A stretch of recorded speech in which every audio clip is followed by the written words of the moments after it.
So hello and welcome back to the channel that is merit journey. आज हम देखेंगे anastomosis around the knee joint. ये काफ़ी important short note होता है नी जॉइंट से रिलेटेड काफ़ी क्वेश्चंस बनते हैं गाइस। सबसे पहले तो नी जॉइंट के जो लिगामेंट्स होते हैं वो इंपॉर्टेंट होते हैं, दैन इसके एनास्टोमोसिस भी इंपॉर्टेंट होता है, as well as locking unlocking movement जो होती है नी जॉइंट पे, ये भी इंपॉर्टेंट होती है। ठीक है, तो एनास्टोमोसिस से हम शुरू करते हैं। सबसे पहले तो कौन कौन सी आर्टरीज होती हैं जिनकी ब्रांचेस से ये एनास्टोमोसिस बनता है नी के पास, वो देखेंगे। तो बेसिकली हमारे पास फीमोरल आर्टरी होती है, जो हम जब lower part of the thigh में आते हैं तो पोप्लीटियल आर्टरी की ब्रांचेस होती हैं। Then further anterior and posterior tibial arteries branches of the popliteal artery होती हैं। ठीक है, जैसे कि जब हम बात करते हैं फीमोरल आर्टरी की, तो एक्सटर्नल इलियक आर्टरी जो होती है हमारे पास, उसका कंटिन्यूएशन होता है फीमोरल आर्टरी। ठीक है, कहाँ पे? मिड इंग्वाइनल पॉइंट से। फिर ये हमारे पास पेल्विक रीजन में जब एंटर करती है फीमोरल आर्टरी थाई वाले रीजन में, तो यहाँ पे जब ये जंक्शन पे आती है at the middle and the lower 1/3 of the thigh, that is upper 1/3 of thigh हमने देखा था जिसमें फीमोरल ट्रायंगल था, मिडिल 1/3 जिसमें हमारे पास एडक्टर कैनाल था, एंड लोअर 1/3 देखा था। ठीक है, तो मिडिल 1/3 और लोअर 1/3 के जंक्शन पे हमारे पास फीमोरल आर्टरी जो होती है वो पोप्लीटियल आर्टरी की तरह कंटिन्यू करती है। ठीक है, फिर पोप्लीटियल आर्टरी जो होती है वो फर्दर डिवाइड होती है into the anterior and the posterior tibial arteries. कहाँ पे ये डिवाइड होती है? At the lower border of the popliteus muscle. Popliteus muscle अगर हम बैक साइड से हमारे नी को देखते हैं तो ये हमारे पास फीमर है, फीमर की कॉन्डाइल से ये, ठीक है, ये टिबिया है। फाइन, ये टिबिया उसके जस्ट नीचे, और ऊपर से पटेला होती है, वो एंटीरियरली अगर आप देखोगे तो दिखेगा। ये पोस्टीरियरली अगर हम देख रहे हैं तो यहाँ पर popliteus muscle lateral to medial side पे करके क्रॉस कर रही होती है। ठीक है, ये पोप्लीटियस मसल का बॉर्डर होता है जहाँ पे डिवाइड होती है popliteal artery into the interior and the posterior tibial arteries. जो anastomosis around the knee joint होता है वो पोप्लीटियल आर्टरी वाले रीजन में बनता है, क्योंकि पोप्लीटियल आर्टरी जो होती है वो पोप्लीटियल फोसा का कंटेंट होती है। पोप्लीटियल fossa on the back side of the knee present होता है। ठीक है, जहाँ पे नी जॉइंट की एनास्टोमोसिस होती है। आपको यहाँ पे ये याद रखना है कि जो भी बोन्स होती हैं हमारे पास, उनके पीछे से आर्टरीज करके आगे मूव करती हैं और एनास्टोमोस करते हैं। ठीक है, पोस्टीरियर साइड से एंटीरियर आती है वो टर्न करके। फाइन, और ये पोप्लीटियल आर्टरी वाले रीजन में एनास्टोमोसिस देखने को मिलता है फीमोरल आर्टरी की ब्रांच से, पोप्लीटियल आर्टरी की ब्रांच से, as well as anterior and the posterior tibial artery की ब्रांचेस से। ठीक है, जब भी हम अपने नी जॉइंट पे फुल फ्लेक्शन करते हैं, दैट इज़ फोल्ड करते हैं हमारी नीज़ को, तो क्या होता है, जो ब्लड सप्लाई होती है वो थोड़ी स्लो हो जाती है, स्लगिश हो जाती है। तो उसको कंपनसेट करने के लिए लेग वाले रीजन में ब्लड सप्लाई कांस्टेंट रहे, हमारे पास जो नी जॉइंट का एनास्टोमोसिस होता है उसका इंपॉर्टेंट रोल देखने को मिलता है। ठीक है, अब जेनिकुलर क्या होता है? जेनिकुलर का मतलब होता है anything which is pertaining to the bent like knee. जैसे नी जब हम बेंट करते हैं तो जो शेप बनता है उसे जेनिकुलर कहते हैं। ठीक है, अब 6 जेनिकुलर आर्टरीज होती है हमारे पास, जिसमें से एक जो होती है वो फीमोरल आर्टरी की ब्रांच होती है, बाकी 5 जो होती हैं वो पोप्लीटियल आर्टरी की ब्रांचेस होती हैं। ठीक है, जो फीमोरल आर्टरी की ब्रांच होती है उसको हम कहते हैं descending genicular artery. Remaining पोप्लीटियल artery की जो फर्दर 5 ब्रांचेस बची, उसमें हमारे पास पेयर में 2 होते हैं और एक अनपेयर्ड होता है। ठीक है, जो पेयर में है उसको पेयर्ड सुपीरियर जेनिकुलर आर्टरी कहेंगे। ठीक है, और एक होता है पेयर्ड इन्फीरियर जेनिकुलर आर्टरी। फिर जो अनपेयर्ड बची वो कौन सी है? Unpaired middle genicular artery. Fine, paired superior हो गए हमारे पास 2, पेयर्ड इन्फीरियर हो गई 2, और एक अनपेयर्ड मिडिल जेनिकुलर आर्टरी। 5 हो गए ना हमारे पास जेनिकुलर आर्टरीज जो पोप्लीटियल आर्टरी की डायरेक्ट ब्रांच है। फाइन, अब मिडिल जेनिकुलर आर्टरी जो होती है इसके बारे में कुछ स्पेशल पॉइंट्स जो हमें याद रखना है। सबसे पहले तो ये अनपेयर्ड होती है। ठीक है, ये किसको पियर्स करती है? दैट इज़ ऑब्लिक पोप्लीटियल लिगामेंट को। ये सारी बैक साइड की हमारी आर्टरीज हैं। ठीक है, तो पीछे की ओर पोप्लीटियल फोसा की जगह पे एक पोप्लीटियल लिगामेंट, ऑब्लिक पोप्लीटियल लिगामेंट प्रेजेंट होता है, जिसको पियर्स करती है मिडिल जेनिकुलर आर्टरी, इन्हें सप्लाई करती है क्रूशिएट लिगामेंट्स। क्रूशिएट लिगामेंट्स हम फीमर और टिबिया के बीच में पड़ते हैं, तो ये क्रूशिएट लिगामेंट्स को सप्लाई करती है, as well as the synovial membrane of the knee joint. Knee joint के आजू बाजू में जो साइनोवियल मेम्ब्रेन होती है उसको भी ये सप्लाई करती है। कौन? Middle genicular artery. ठीक है, और ये कोई भी पार्ट नहीं लेती है एनास्टोमोसिस में। एनास्टोमोसिस में सिर्फ हमारे पास superior genicular artery, inferior genicular artery जो होती हैं वो पार्टिसिपेट करती हैं। I hope this is clear ना। ठीक है, अब हम एनास्टोमोसिस को डिस्कस करते हैं। ठीक है गाइस, आप थोड़े यहाँ पे ध्यान से देखना। जैसे ये हमारे पास फीमर की 2 कॉन्डाइल्स हैं, हम एंटीरियरली देख रहे हैं। ठीक है, ये टिबिया है, टिबिया की लेटरली क्या है? फिबुला है। ठीक है, आगे से हम देख रहे हैं तो यहाँ पे एक पटेला करके भी चीज़ प्रेजेंट है। अब बैक साइड से अगर आप देखो तो फेमोरल आर्टरी है हमारे पास। फेमोरल आर्टरी की एक जेनिकुलर ब्रांच हमने देखी थी, that is descending genicular branch of the femoral artery. तो वो ब्रांच हमारे पास ये रही, ठीक है। हम 4 कॉर्नर्स देखेंगे, 4 एंगल्स देखेंगे, एक सुपेरोमीडियल, इन्फेरोमीडियल, सुपेरोलेटरल, इन्फेरोलेटरल। इन 4 एंगल्स पे हमको क्या देखना है, एनास्टोमोसिस देखना है। क्लियर, ठीक है।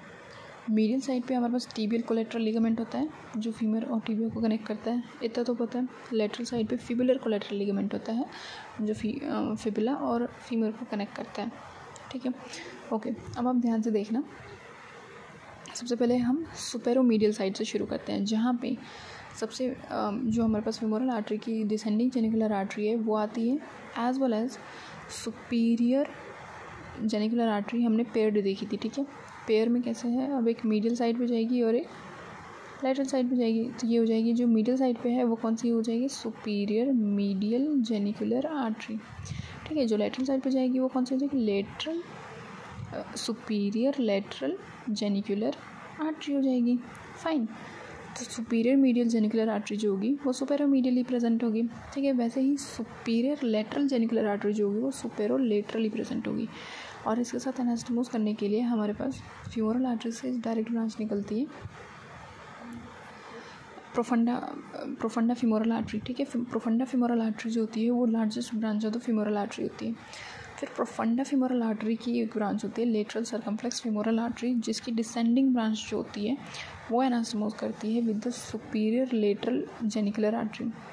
सुपीरियर लेटरल जेनिकुलर आर्टरी के साथ descending branch of the lateral circumflex femoral artery anastomose करती है एट द सुपेरोलेटरल एंगल, ठीक है।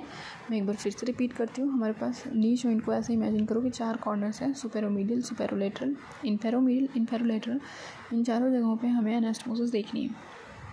सुपेरोमीडियली तो सुपीरियर मीडियल जेनिकुलर आर्टरी के साथ साथ descending branch of the femoral artery होगी, ठीक है, descending genicular branch of the femoral artery. फिर सुपेरोलेटरली अगर हम बात करेंगे तो सुपीरियर लेटरल जेनिकुलर आर्टरी होगी along with the descending branch of the lateral circumflex femoral artery. Fine, अब हम इन्फीरियर साइड पे बात करते हैं, इन्फेरोमीडियली, ठीक है। इन्फेरोमीडियली सेम हमारे पास पॉप्युलेटरल आर्टरी की ब्रांच जो हमने देखी थी इन्फीरियर जेनिकुलर आर्टरी जो पेयर्ड थी, तो यहाँ पे कौन सी आएगी, मीडियल साइड पे inferior medial genicular artery. Inferior medial genicular artery आती है अलॉन्ग विद जो डिसेंडिंग जेनिकुलर आर्टरी हमने देखी थी जो फीमोरल आर्टरी की डायरेक्ट ब्रांच थी, उससे एक और ब्रांच निकलती है जिसको हम सेफेनस आर्टरी कहते हैं। वो सेफेनस आर्टरी एनास्टोमोस करती है with the inferior medial genicular artery.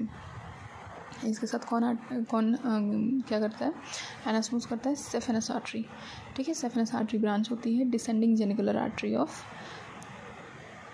Femoral artery जो उसकी ब्रांच होती है, ठीक है। ये एनास्टोमोसिस हमने देख लिया। अब बचा है इन्फेरोलेटरल एनास्टोमोसिस। इन्फेरोलेटरली सबसे पहला तो हमारे पास मेन प्रेजेंट हो गया इन्फीरियर लेटरल जेनिकुलर आर्टरी। अब इसके साथ क्या एनास्टोमोस करेगा वो देखना है, ठीक है। इसके साथ एनास्टोमोस करती है fibular circumflex artery and anterior and the posterior recurrent arteries, ठीक है। Anterior and the posterior recurrent arteries जो होती हैं वो ब्रांच होती है इंटीरियर टिबियल आर्टरी की, और फिबुलर सर्कमफ्लेक्स आर्टरी ब्रांच होती है पोस्टीरियर टिबियल आर्टरी की। हमने interior and posterior tibial arteries discuss किया था कि ये पार्टिसिपेट करती हैं other than the femoral and the popliteal artery, ठीक है। तो एंटीरियर टिबियल आर्टरी की ब्रांच कौन है, anterior posterior recurrent artery. Posterior tibial artery की ब्रांच होती है फिबुलर सर्कमफ्लेक्स आर्टरी, ठीक है। ये हमारा हो गया इन्फेरोलेटरली एनास्टोमोसिस।